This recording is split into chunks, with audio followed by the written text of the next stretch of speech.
Bonjour. Avant toute chose, j'espère que vous allez tous bien. Je suis contente de vous retrouver et merci encore pour votre fréquentation de la précédente vidéo. Aujourd'hui, je vous propose d'aller faire une petite promenade parce que on n'a pas beaucoup l'occasion d'aller très loin en ce moment et de sortir, je vous propose quelque chose de très exotique, c'est de prendre le métro. Alors, je ne vais pas vous raconter l'histoire du métro parisien parce que ce serait un peu trop long, mais simplement peut-être une petite promenade dans les noms des stations. Alors, à tout seigneur, tout honneur, on va commencer par Montparnasse Bienvenue, parce que vous avez sûrement remarqué que c'est pas la gare Montparnasse qui vous souhaite la bienvenue, parce qu'il y a un tréma sur le U. En effet, il s'agit du nom de Fulgence Bienvenue, le père du métro. Cet ingénieur a supervisé la construction non seulement de la première ligne, mais de toutes les lignes à l'exception de la 11 et de la 14 jusqu'à sa mort en 1936. Fulgence Bienvenue était un ingénieur breton. Et si on a associé son nom à la gare Montparnasse, c'est parce que traditionnellement, les Bretons habitaient massivement ce quartier. Ce que j'ai remarqué ensuite en m'intéressant au nom des stations, c'est que très peu portent le nom de femme. Alors bien sûr, il y a Louise Michel sur la ligne numéro 3. On peut parler de Marie Curie, mais elle doit partager cet honneur avec son mari Pierre. De même, plus discrètement, Barbès Rochechouart. Alors Marguerite de Rochechouart était une abbesse au XVIIe siècle, mais elle doit partager le nom de la station avec un certain monsieur Barbès qui était un homme politique du XIXe siècle. Euh, le plus souvent, le nom de la station euh, raconte, désigne tout simplement l'endroit ou la rue qui est desservie par la station.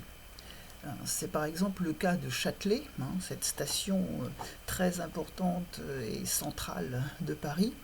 Le Grand Châtelet était une forteresse qui se trouvait à cet emplacement sur les rives de la Seine pour protéger la capitale. La forteresse fut ensuite transformée en prison avant d'être détruite complètement au début du XIXe siècle. Pardon. La même chose pour la station Arts et Métiers, qui désigne simplement la proximité du Conservatoire national des Arts et Métiers.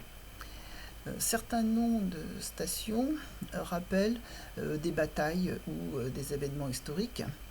C'est par exemple le cas de la station Solferino, qui est une bataille gagnée par les Français en 1859, ou encore Bir Hakeim, une bataille qui se passa en Libye au cours de la Seconde Guerre mondiale.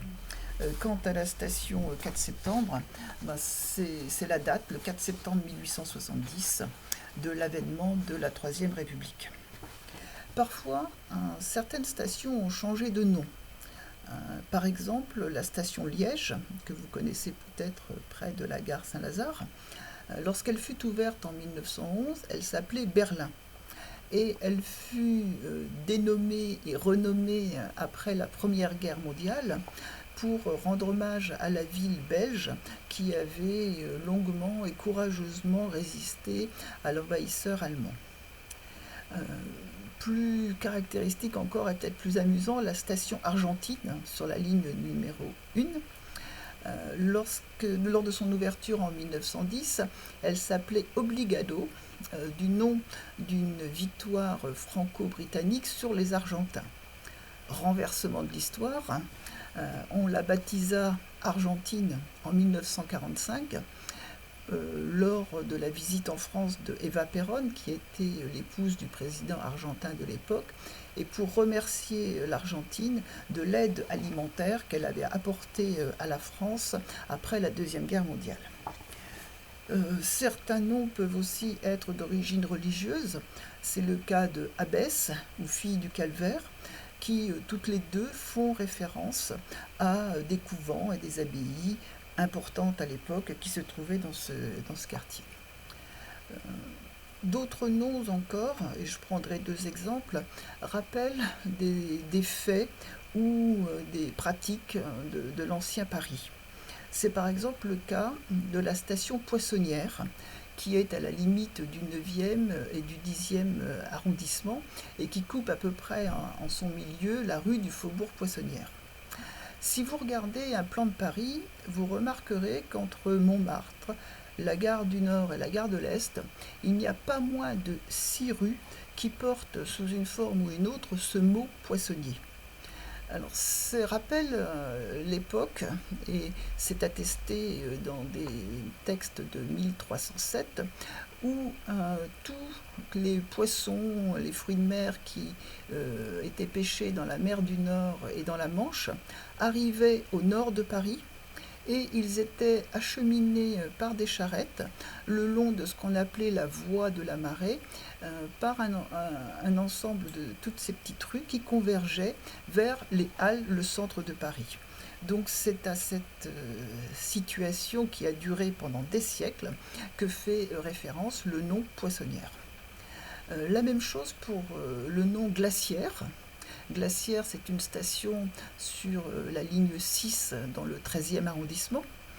Et cela remonte à l'époque où il y avait 2 fleuves dans Paris, la Seine et la Bièvre. La Bièvre qui aujourd'hui a disparu. Pendant l'hiver, lorsque la rivière était gelée, les gens découpaient des pains de glace, c'est-à-dire des grands blocs de glace, qu'ils enfouissaient dans des puits maçonnés très profonds, en les séparant par de la paille afin qu'ils n'attachent pas les uns aux autres. Et pendant l'été, ils revendaient ces morceaux de glace pour faire des sorbets, des glaces ou rafraîchir les boissons de la haute société. Donc c'est cette spécialité locale que fait référence la station glaciaire. Vous avez peut-être sûrement remarqué que beaucoup de noms sont des noms composés. Donc il n'y a pas tellement de mystère à ça. Souvent c'est parce que ça désigne les 2 rues ou le croisement de 2 rues qui sont desservies par la station de métro. Mais on peut regarder les choses différemment et trouver parfois des rapprochements assez cocasses. Si je prends la station par exemple Alma-Marceau sur la ligne 9, Alma est un petit fleuve de Crimée qui a donné son nom à une bataille à laquelle n'a jamais participé le général français de la Révolution, Marceau.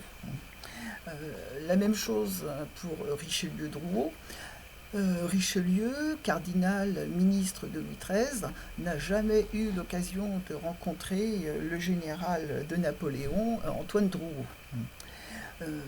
Plus audacieux encore peut-être Michel-Ange Molitor, qui associe les arts et les armes.